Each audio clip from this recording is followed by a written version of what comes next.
Bonjour, bienvenue sur le site de l'Union maritime et fluviale Marseille-Fos. Nous sommes mercredi 5 octobre, il est 11 heures. Comme tous les matins, l'UMF vous propose une revue de presse d'actualité. Ce matin, un sujet encore une fois sur l'Ayandel-Basel. Les salariés poursuivent leurs actions suite à l'annonce de la fermeture de la raffinerie de Berlétan.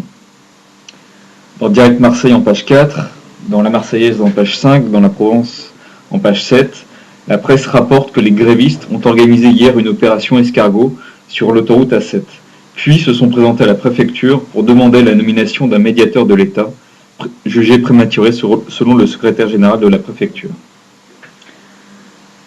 Une nouvelle assemblée générale doit décider ce jour de la poursuite des actions. À l'Assemblée nationale, on apprend que les députés de la majorité ont demandé un délai de 6 mois supplémentaires pour que soit trouvé un repreneur. Autre sujet, le parc national des Calanques. L'autorité environnementale a rendu son avis sur le dossier présenté par le groupe d'intérêt public des Calanques qui porte le projet de parc national.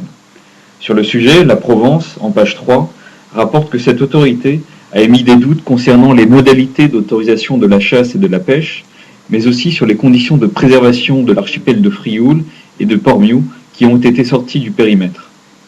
Et enfin, cette autorité a mis des doutes sur les actions qui seront entreprises pour améliorer la qualité des eaux.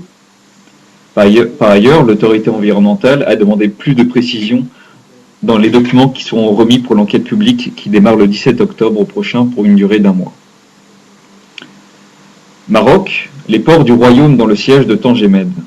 L'antenne, à sa une, fait un point précis sur les volumes traités par les ports marocains. Ceux-ci connaissent une hausse globale importante de près de 14% par rapport à 2010 sur la période de janvier-août. On y apprend notamment que l'activité de transbordement des marchandises conteneurisées y est pour beaucoup, avec plus d'1,5 million de VP traités sur cette période, soit une hausse supérieure à 30%.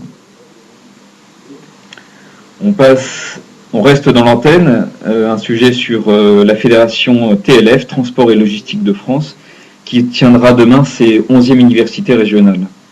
L'antenne en page 2 révèle que celles-ci se dérouleront sous le signe de l'avenir des infrastructures de la région Rhône-Alpes, jugée dépassée pour l'accueil de volumes toujours en hausse.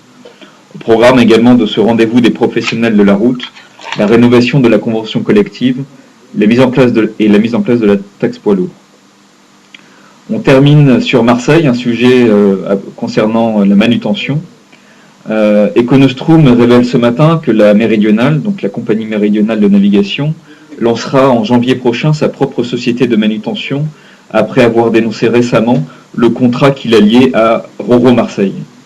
La compagnie table notamment sur des économies importantes en maîtrisant les opérations de ces navires desservant la Corse et espère donc ainsi gagner en compétitivité. Voici pour aujourd'hui, merci et à demain.